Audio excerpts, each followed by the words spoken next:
Alright guys, that's it. Finally, I got it on the drums. The Rebel from Black Sabbath,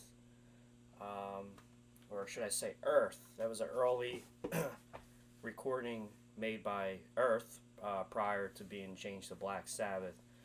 Kind of a poppy track, not my favorite, but you know, it's one of the earliest recordings we have of Black Sabbath when they're still known as Earth. And this was like a record label breakthrough. I guess they were trying to get signed, so that was the song they did. Almost reminds me of like the choir in the background reminds me of like a high school choir for some reason. I don't know, it just sounds like it just reminds me when I was in school and you have like chorus class or something. That's what that reminds me of. But not my favorite track, but still got to do it because it's part of the Black Sabbath project we're doing here. And I discovered that track on the Live in Montrex 1970 bootleg album, rare release. And you know, I was like, wow, I never heard this early version before of Earth. So there we go. The Rebel. Check out the description. I forget who originally wrote the song. I have it in the description. I just forget off the top of my head. But there you go. And I believe, like I've talked about before, Tony Iommi was using, still using a Strat, Fender Strat, I think into a Marshall Plexi.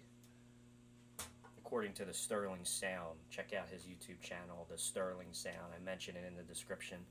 He goes a little more in depth about this song.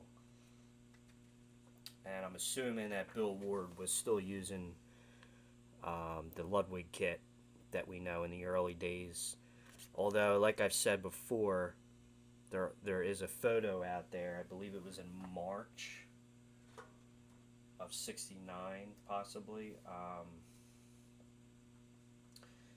I think it's Bill Ward. I'm positive it is. He's using this Black Diamond Pearl kit, which also could be possibly the kit that was used on this track. Maybe the first album, but I doubt it. But you never know. But I'm not sure if the Black Diamond Pearl kit was the kit used on this track. For some reason, I still think it's the Ludwig kit. I think that was his primary kit. And during that time, I mean, these guys didn't really have a lot. They didn't have a lot of gear. It's not like they had alternative drum kits and guitars like we have today. I mean, these guys they didn't have a lot, they didn't have a lot of money when they're starting out, so, I mean, I think Bill Ward, for example, probably in the early days was just sticking to the one drum kit that he had, which was that Ludwig kit, the Gray Ripple. It's basically like an Oyster Pearl wrap. Kind of looks like a black dot, or like kind of reminds me of like a black Oyster Pearl or a blue Oyster Pearl, but they have it. If you look up the color, Bill Ward Ludwig kit, they have it as the color, the finish as Gray Ripple. But if you look in Ludwig's series, there's not really, I never seen a series for a Gray Ripple. So that's my theory behind the wrap. I think it's just a black Oyster Pearl, but it has a little more gray in it. So I think that's the kit that was being used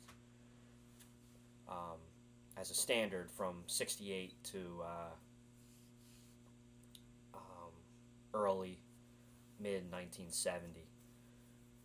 And there's also the kit we've also talked about that was used on Black Sabbath's debut album. This was recorded October 1969, released Friday the 13th, 1970 in the UK, and June 1st, 1970 in the US. And I think the kit was also used on their follow-up album, Paranoid. I believe this was the last album where Bill Ward used the Ludwig kit.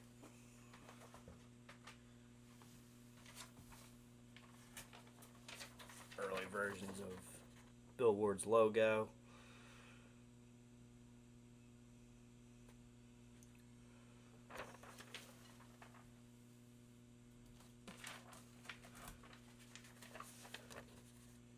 There you go.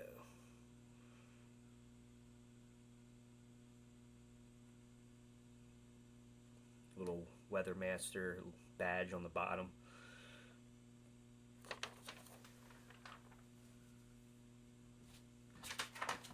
And then there are photos of Bill Ward using his kit, which clearly is the Ludwig kit, and some photos online.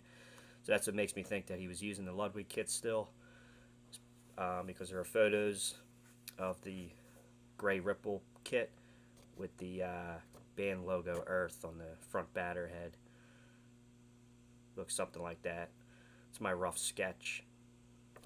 Anyway, thanks for nerding out with me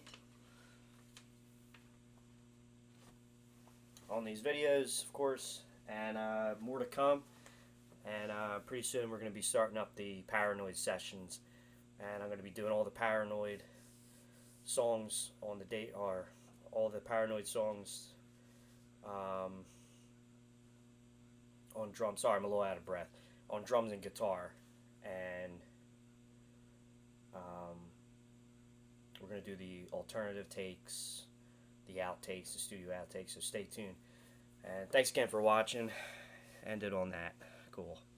Thanks, guys.